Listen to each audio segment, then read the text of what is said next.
Lo que intento decir es que no se comprende a un hombre hasta que se entiende qué le lleva a hacer lo que hace. Cada hombre es el héroe de su propia historia, princesa. Que dé inicio la reseña.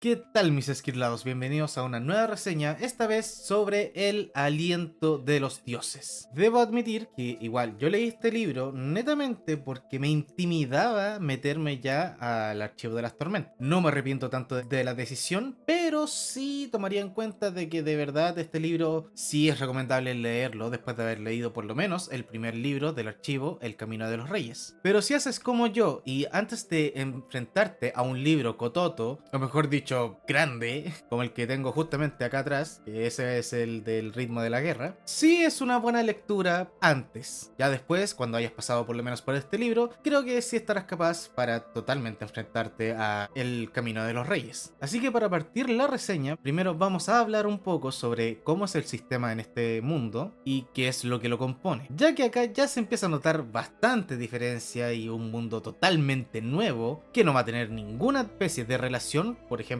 con Nacidos de la Bruma. Partiendo con la diferencia de que en este mundo no tienen un sistema de magia basado en metales, sino que es basado en alientos y en cuántos puedes acumular. Comúnmente la gente que posea más alientos pertenece incluso más a la nobleza y tiene más perspectiva respecto a los colores, pueden ver las cosas con más viveza, con mucha más vida. En cambio, cuando tienes pocos alientos o no tienes ninguno, todo se vuelve más gris y triste. E incluso también estos alientos se pueden traspasar a cosas, a personas, ¿no? O sea, sí, también a personas, perdón. Pero lo veremos más ocuparse para poder darle vida, ya sea a muñecos pequeños o a telares para darles órdenes básicas. Aún así, más allá de eso, solamente tenemos la perspectiva de dos lugares, o en realidad uno, pero el primero igual se menciona y obviamente tendré que decirlo. Tenemos al monarca de Idris, es el rey Dedelin, quien había firmado un tratado para tener que enviar a su hija mayor a casarse con el rey dios de Halandren, pero donde casi todos los acontecimientos tendrán lugar va a ser en la capital de Halandren, la cual se llama Tetelir.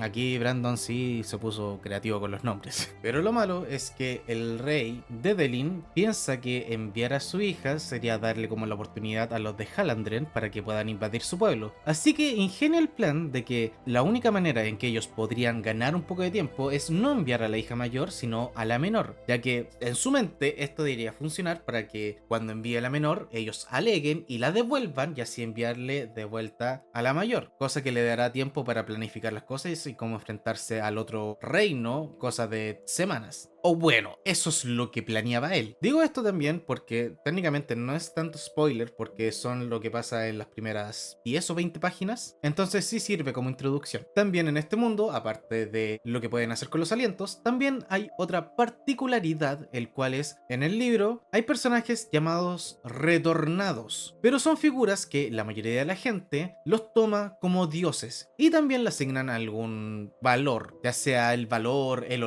honor, la pasión y distintas cosas, lo cual ahora que lo pienso sí es bastante similar a ciertos dioses que hay más también en el Cosmere, pero eso lo dejaré para que lo averigües cuando avances más en los libros. Ya con todo entendido de cómo funciona el mundo y cuál va a ser el gran tropo de la trama, hablemos un poco de los personajes que Brandon va a ocupar en este libro, pero que en este caso vamos a partir desde los principales. Y primero hablaremos de Ciri, la hija menor, que como tal hija menor y consentida obviamente va a ser desobediente y un tanto rebelde, no ideal para que esté con el rey dios, según lo que se opina en el reino, pero que será la única personaje que se enterará un poco más de la verdad respecto al reino. Y también en caso contrario, su hermana Vivena, la mayor, al no poder estar tranquila sabiendo lo que podría estarle pasando a su hermana menor, pues planea infiltrarse dentro del reino en la capital de Teteli, ya que teme que la actitud de su hermana menor pues la pueda llevar a que la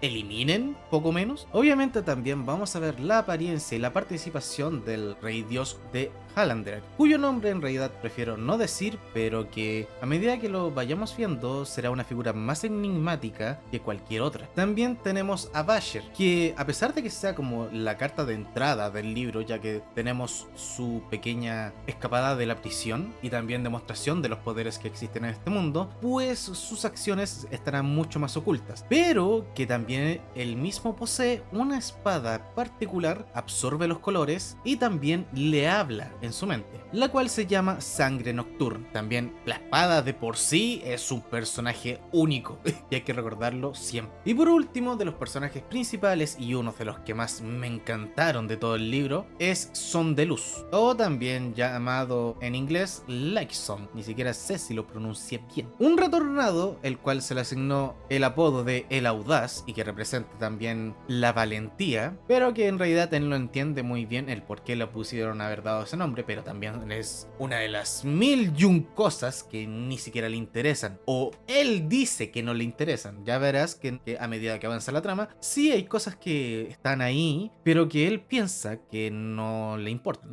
y que más que nada cuestiona todo, haciendo que también todas las interacciones que él tenga sean bastante reflexivas, por decir menos. Y ya por último, hablemos un poco de los personajes secundarios. Tenemos a Yarimar, es el sacerdote específico para Son de Luz, quien en todo momento lo acompaña y lo apoya con respecto también a sus reflexiones. A pesar de que lo trata como de calmar en sus curiosidades, sí es un personaje que se siente bastante apañador. Tenemos también a Trilidis, quien es el sacerdote personal de el Rey Dios, y con quien Ciri también tiene varias conversaciones. Pero dentro de los sirvientes también está Dedos Azules, quien también sirve al Rey Dios, pero presiona incluso un poco más a Vivenna respecto a ciertos términos, a ciertas cosas, o mejor dicho, a lo que ella debería de hacer como princesa o esposa del Rey Dios. También tenemos a Encendedora, quien es la diosa de la pasión, si no me equivoco, pero que técnicamente te la describen como si fuera, no sé, imagínate a Nicki Minaj.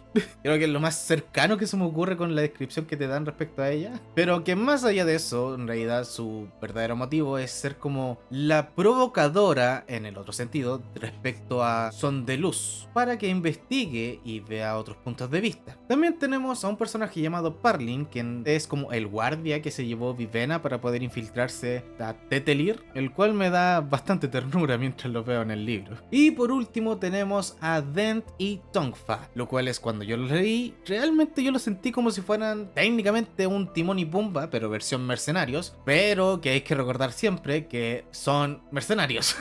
Recomiendo siempre recordar eso, pero aún así en todo momento tratan de apoyar a Vivenna en su pequeña travesía o aventura. Y ya cubrido todo el tema principal del libro y tratando de evitar lo máximo de spoilers posibles, perdón si dejé algunas insinuaciones, pero es que no podía evitarlo, daré mi opinión sin spoiler. Lo primero que debo decir es que para mí este libro es uno de los primeros libros de Brandon Sanderson en los cuales lo sentí bonito. No lo sentí tan caótico o tan de acción como lo fue leer por primera vez Mistborn, pero sí tenía como su pequeño encanto. No fue una gran maravilla, por lo menos para mí, porque en realidad todo el principio de la trama de Vivenna como que me tenía sin cuidado, pero cuando la trama giraba en torno a Ciri o en torno a Son de Luz, verdaderamente yo me motivaba y seguía leyendo. Así que en la gran mayoría de las partes, por lo menos yo la disfruté, pero estamos hablando de que este libro toma como su vuelo a partir de casi la mitad del libro, y este tiene 711 páginas, así que claro, alrededor de casi las 300 del libro ya empiezas a agarrarle el ritmo y entender más las cosas, pero de ahí al principio aún así es algo que vale mucho la pena por lo menos experimentar, y sí recomiendo, insisto, con que lean esto cuando hayan podido leer El Archivo de las Tormentas, bueno, más que nada El Camino de los Reyes, ya que de todas maneras este va a ser como un pseudo relajo para cuando leas un libro cototo y uno más o menos delgado, y que esas 300 páginas no sean tan pesadas como sería empezarlo desde cero o sin preparación. Entonces, en conclusión, yo le daría a este libro por lo menos sus 3 estrellas y medias de 5, ya que aún insisto con que hay varios puntos que son bastante latosos de leer, pero que sí tiene su válida recompensa. Pero estamos hablando de la mitad del libro, entonces y que también aún así le aplaudo un poco su sistema de magia, ya que no fue como difícil de entender, pero sí fue un poco más difícil el saber o el distinguir cuándo alguien es verdaderamente poderoso, porque en sí como que no te vas a dar cuenta cuando alguien es poderoso cuando te den la perspectiva de cómo ve el mundo. Así que eso, si te motiva, por favor, lee el libro, compruébalo por ti mismo, y si te gustan un poquito las historias románticas, te recomiendo totalmente leerlo. O si te gustan también esas historias que te hagan cuestionar cada cosa que funciona en el universo, también puede servir. Así que eso, hasta acá la parte sin spoiler. Y antes de seguir con la parte con spoilers, te recomiendo que me sigas en mis redes, ya sea en Twitter, donde estaré subiendo los videos o incluso comentando respecto a mí, ya sea viendo una serie o leyendo algún libro. TikTok, que en un momento estaba haciendo algunos resúmenes respecto a algunos libros, pero que decidí abandonarlo, y que pronto ya reactivaré con algunas reseñas pequeñas respecto a algunos libros que ya leí. Y por último también te recomiendo seguirme en mi Instagram, ya subiré alguna cosa por ahí. Cualquiera de los links estará abajo en la descripción. Y ahora sí, ahora que se fueron los que todavía no han leído el libro y estén acá, ahora los que sí leyeron el libro, hablemos de una cosa. Díganme y coméntenme abajo si acaso creyeron en algún momento que los mercenarios sí iban a ser buenos. Porque debo de admitirlo, a mí me engañaron. Yo estuve jurando todo el tiempo de que esos mercenarios, pese a lo raro que eran, los que encontrabas chistosos y los encontrabas totalmente amigables. Pero claro, te repiten constantemente, somos mercenarios, somos mercenarios. Y es como, ok, pero no importa, yo decido confiar en ti, hermano. Y me apuñalaste igual por la espalda y no, fue horrible. Y aún así, cuando lo piensas, por ejemplo en la parte de Tongfa, que recordamos que primero tuvo, no recuerdo bien si un loro y después tuvo un mono, y que también en todos los momentos dijo, nah, los monos no son divertidos. Cuando lo lees por primera vez, yo estoy seguro que lo máximo que pensaste es como, ah, se le escapó y no lo supo cuidar, y era. Pero cuando te enteras que eso significaba que él mismo los había eliminado, es como, ah, no, sí, era una frase turbia. También lo otro que quiero opinar es un poco de lo que tiene de importancia Watcher en la trama, que yo insisto, su participación es poca a casi llegar nula durante el 80% del libro, pero cuando hace su acto de aparición o cuando ya por fin rescata a Vivena, sí, lo hace de una manera cool, y hace que uno por lo menos lo respete y hace que lo aprecies aún más. Pero sí, nunca pensé de que en realidad Watcher fuera el verdadero originario rey dios de este mundo, el que técnicamente dividió un poco las cosas y que tiene como la cualidad de el rompeguerras, si no me equivoco, que también resulta que ese es el nombre verdadero del libro, que tiene en inglés, no sé por qué al final lo tradujeron como el aliento de los dioses, a mí no me cuadra, pero bueno, decisiones. Pero esa parte en realidad yo no le di mucha importancia, en realidad a mí me importaba más el presente, no sentía mucha curiosidad respecto al pasado y lo que había ocurrido para que los pueblos estén divididos y que los verdaderos originarios estuvieran en Idris y los falsos estuvieran en Allender, pero no terminé de enganchar con eso. Lo único que entendí al final es que sí o sí este libro necesita una secuela, porque nos dejaron justo a mitad de la trama de que Watcher va a ser algo importante. Lo malo es que han pasado años y todavía nada. De hecho, ahora hace poco me enteré de que vamos a tener más libros respecto a Elantris antes de que el aliento de los dioses, y simplemente yo siento un pequeño dolor en mi corazón porque digo, bueno, quiero saber qué pasó después. Pero bueno, otra de las cosas que yo quiero hablar es justamente del personaje de Son de Luz, porque para mí fue el personaje que me ayudó a motivarme y querer seguir leyendo por lo menos el aliento. Toda su actitud, todo su actuar y todas las demás cosas sí te telegrafiaban la importancia que él iba a tener, o la importancia de sus decisiones respecto a los demás. Aunque sí sentí feo cuando pasó el tema de Yarimar, cuando ya llegó al colapso por las decisiones y estupideces que hacía Son de Luz, pero que eran entendibles. Son de Luz actuaba técnicamente como un niño con su curiosidad, pero dentro de todo aún así sentía demasiado puro a Son de Luz, y me duele, pero me duele el saber que ya lo más probable es que no lo veamos nunca más, pero Él no tenía que sacrificarse. Yo no quería. Ay, fue horrible, fue horrible. Pero bueno, todo sea por el Rey Dios, que también lo encontré tan tierno. Yo insisto, en este libro encontré muchos personajes que me causaron ternura. Ya está Parlin, que me dolió que lo hayan eliminado porque en realidad sentía un poquito de simpatía con él. Tongfa me lo encontraba tierno porque yo pensaba que era como un Pumba, pero me dolió lo psicópata que era. Son de Luz lo encontraba bastante inocente en la mayoría de los casos, pero me agradaba bastante. Y también el Rey Dios, su Cebrón, me dio una ternura increíble que sí, literal, era un niño. Lo tenían criado como uno, él solamente había leído o le habían leído cuentos infantiles y es lo máximo que sabía, y sus interacciones con Ciri era como, a pesar de que Ciri era la hermana menor y era bastante estúpida, decir menos, sí, sus interacciones eran como enternedoras cada vez que esto avanzaba. A pesar de que al principio se encontraba raro y su Cebrón en realidad no sabía qué hacer y era, weón, ¿qué está pasando? Y porque solamente se sienta, se va y vuelve y solamente después se va. Y cuando te enteras de que él pensaba de que, bueno, así se hacían los niños, pues wow. Sí, casi le agradezco técnicamente a Ciri que le haya abierto los ojos.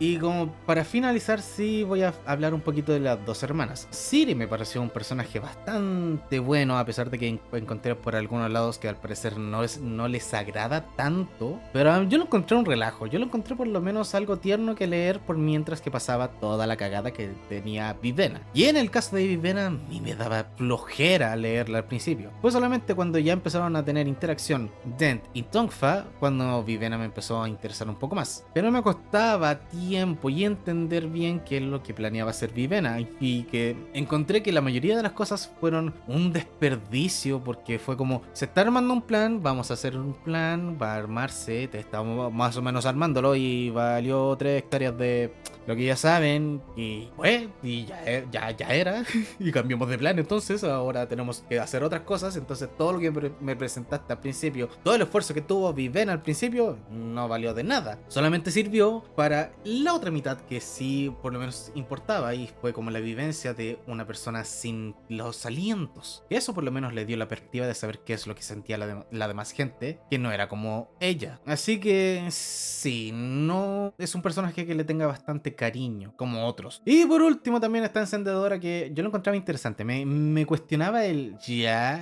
cuál es el sentido de ella, qué es lo que va a hacer. Pero yo simplemente me dedicaba a disfrutar cómo tonteaba y tentaba al mismo tiempo un poquito al Son de Luz. Pero sí es un personaje que no le tomé el peso, no le tomé el cariño hasta cuando llegamos al final. Cuando ya me la quitaron del libro fue como, weón, me cuestioné, ¿por qué me la quitaste? Fue solamente en ese momento donde me di cuenta de que en realidad Encendedora sí es un personajazo, por lo menos para este libro. Pero bueno, Brandon Sanderson sabe lo que hace. Así que eso, creo que hablé a grandes rasgos de la gran mayoría de las cosas que ocurren en el libro, incluso creo que las resumí un poquito. Lo único que no hablé es un poquito de lo que viene en este mundo, o de su historia antes del libro, pues no es algo que también a mí me haya interesado mucho y algo que deberías de retener tanto, a menos que quieras tenerlo en cuenta si planeas leer totalmente el Cosmere. En ese caso, te recomendaría por lo menos buscar alguna especie de video que te explique un poco más la historia antes de todo esto, si es que no lo retuviste. Lo único que podría decir antes de terminar el video es que el dios de este mundo por lo menos se llamaba Dotación, o creo que era diosa, mejor dicho, creo que la diosa se llamaba Dotación, cosa por lo menos para que lo tomes en cuenta si es que también planeas meterte en el Cosmere y agregues un dios más a tu sabiduría. A la fecha de este video ya por lo menos hemos visto 3, que sería Conservación, Ruina y ahora Dotación. Así que eso, sin nada más que decir, mis esquirlados, dejaremos la reseña hasta acá y nos veremos para la siguiente, donde, siguiendo el orden de lectura que yo hice, tocará ver y revisar El Camino de los Reyes. Créanme, tengo miedo. Pero eso, sin nada más que decir, gente, nos veremos. Bye bye.